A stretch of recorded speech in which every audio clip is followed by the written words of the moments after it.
اسلام زندہ ہوتا ہے ہر کربلا کے بعد.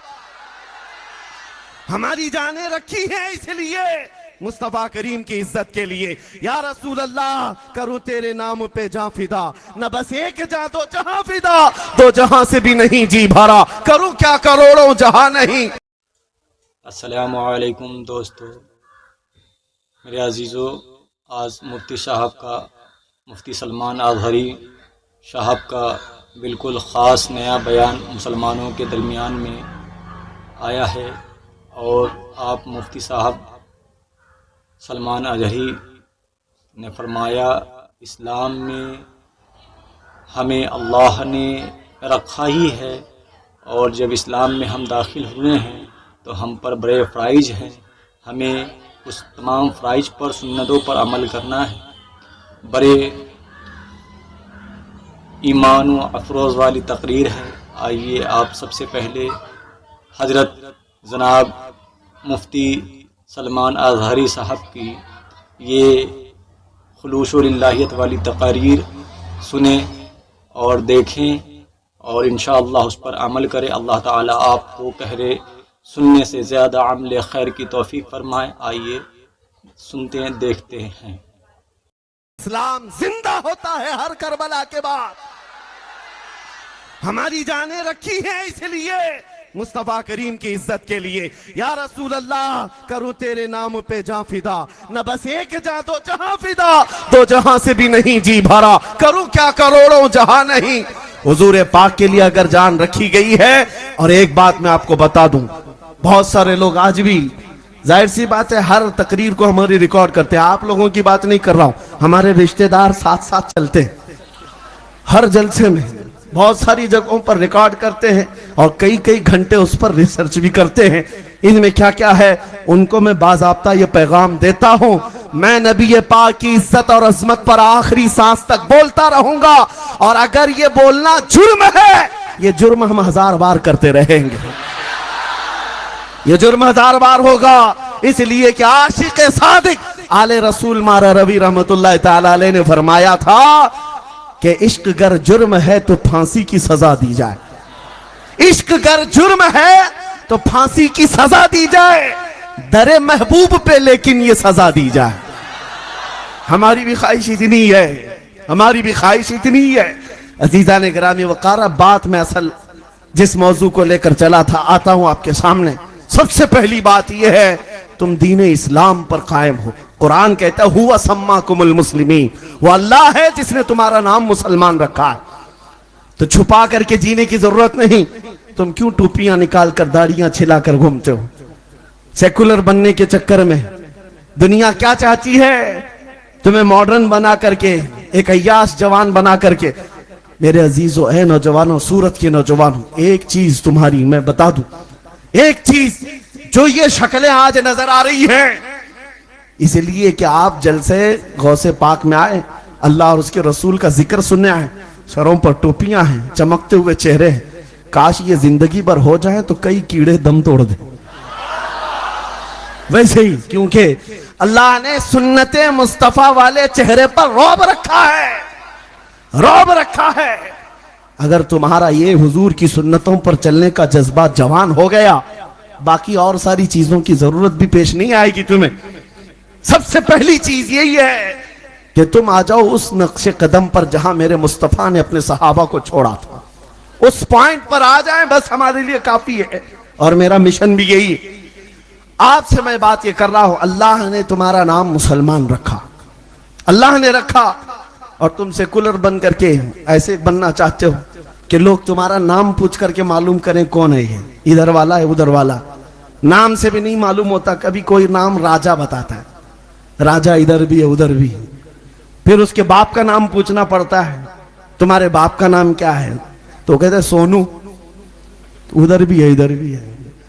تم سے بھی نہیں پتا چلا، تمہارے باپ سے بھی نہیں پتا چلا، پھر آدمی کو تمہیں پہچاننے کے لیے دادا تک جانا پڑتا. میرے عزیزوں، یہ کوئی لطیفہ نہیں، بہت سارے لوگ اس بات کی کوشش کر رہے ہیں. آج میں ان سے یہ کہتا ہوں، تمہیں پہچاننے کے لیے باپ دادا تو دور کی بات، تمہارا نام پوچھنے کی بھی ضرورت نہ ہے. تمہاری چال چلن دیکھ کر کے دنیا پکارے، اس کے جسم سے مصطفیٰ کی خوشبو آتی ہے. مدینے کے تاجدار کا غلام لگتا ہے. تمہاری چلت پھرت ہی کافی ہو جانی چاہیے. مجھے پتا ہے میں اس بات کے فخر کے ساتھ اس لباس کے ساتھ ہر جگہ گھومتا ہوں, ہر جگہ جاتا ہوں. میں چاہے اسٹیشن پہ ہوں, ایئرپورٹ پہ ہوں, میں اپنے امامے کے ساتھ جاتا آتا ہوں. لوگوں کو لگتا ہوگا کہ ہر ایک ہماری طرف دیکھ رہا ہے, شرم آ جائے. نہیں, ہمیں تو خوشی ہوتی ہے نبی کے غلام کو کوئی دیکھ رہا ہے.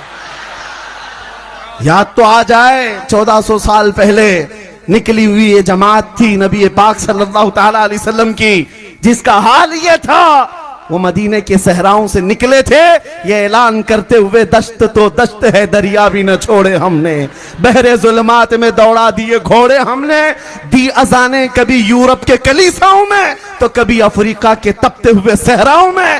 آ گیا عین لڑائی میں گر وقت نماز, قبلہ روحوں کے زمین بوس ہوئی قوم حجاز. ایک ہی صف میں کھڑے ہو گئے محمود و ایاز, نہ کوئی بندہ رہا نہ کوئی بندہ نواز.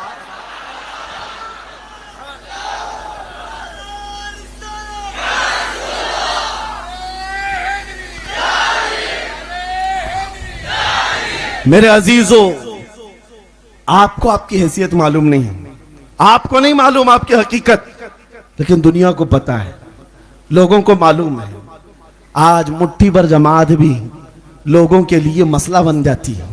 آپ نہیں دیکھتے دنیا پوری آج بھی اس موقع پر بھی ایک طرف کھڑی ہوئی نظر آتی ہے, اور نہتے فلسطین کے بچوں کو مار مار کر کے, کاٹ کاٹ کر کے, توڑ توڑ کر کے, پورے گھر برباد کر کے بھی وہ انصاف والے لوگ ہیں.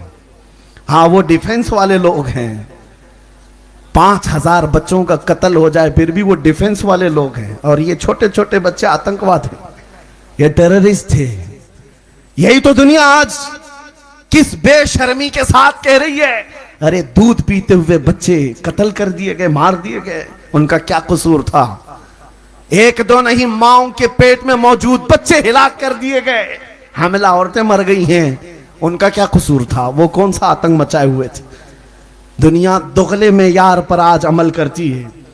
پتہ یہ چلتا ہے اصل مسئلہ دہشت گرد, ٹیررزم, آتنکواد کا ہے ہی نہیں.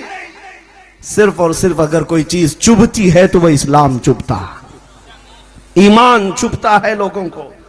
اور ساری طاقتیں لے کر آج کے زمانے میں ہائی ٹیکنالوجی کے دور میں سپر پاور طاقتیں لڑنے کے لیے چھوٹے بچوں کے سامنے کھڑی ہے. اللہ ان بچوں کو سدا سلامت رکھے, سدا سلامت رکھے.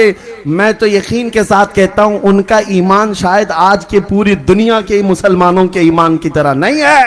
سارے مسلمانوں کا ایمان ایک جگہ, ان نہتے بچوں کا ایمان ایک جگہ. وہ ظالم نمرود اور فرعون کو اپنے سامنے دیکھتے ہیں. 6 سال کی عمر کا بچہ بھی کنکر اٹھا کر مقابلہ کرنے کی طاقت رکھتا. یہ جذبہ ایمان کے ساتھ آتا ہے. اور میں یہی چاہتا ہوں جب تم دین حق کے ساتھ ہو, یہ دنیا حقیقت ہے نہیں, یوں بھی کسی بستر پر پاؤں رگڑ رگڑ کر کے مرنا ہی ہے. تو میرے عزیزوں میں یہ کہتا ہوں جب دنیا سے جانا ہی ہے میرے مصطفیٰ کا نام بلند کر کے کیوں نہ جائیں, رب کی رضا حاصل کر کے کیوں نہ جائیں, دین حق کی تبلیغ کر کے کیوں نہ جائیں. اس مشن پر عمل کرو. اب آؤ غوث پاک کی دربار میں. سلطان الاولیاء غوث پاک رضی اللہ تعالیٰ عنہ منبر پر کھڑے ہو کر خطبہ دے رہے تھے ڈرنے والے لوگوں کے لیے. یہ واقعہ بار بار دھڑکنیں جس کی بڑھ جاتی, ڈر اور خوف سے کل کیا ہونے والا ہے. غوث پاک رضی اللہ تعالیٰ عنہ منبر پر کھڑے ہو کر خطبہ دے رہے. اچانک ایک چھت سے سانپ آپ کے اوپر گرا. کالا سانپ تھا اور ایسے کہ آپ کے گلے کے اندر سے گزرا, آستین میں سے آیا. آپ کا بیان جاری ہے کنٹینیو. یہاں اگر چیل کوا بھی اڑے تو سب ادھر ادھر ہو جائیں گے. غوث پاک کے جسم پر سانپ, اور وہ بھی آستین سے نکل کر کے باہر آیا اور اپنا چہرہ غوث پاک کے چہرے کی طرف کیا جیسے کوئی ڈنک مارے, ڈس لے. آپ کا بیان جاری رہا. اس کا خوف ایسا تھا کہ مجمع میں حالت خراب تھی لوگوں کی. وہ کبھی سانپ ادھر آیا کبھی ادھر گیا. تھوڑی دیر کے بعد پھر وہ واپس جس راستے سے آیا تھا نکل کر چلا گیا. سلطان الاولیاء غوث پاک کا بیان جوں کا توں جاری رہا, کنٹینیو ہو گیا, ختم ہو گیا. لوگ دوڑے ہوئے آئے اور پوچھا پیران پیر سے یہ کیا ماجرا تھا,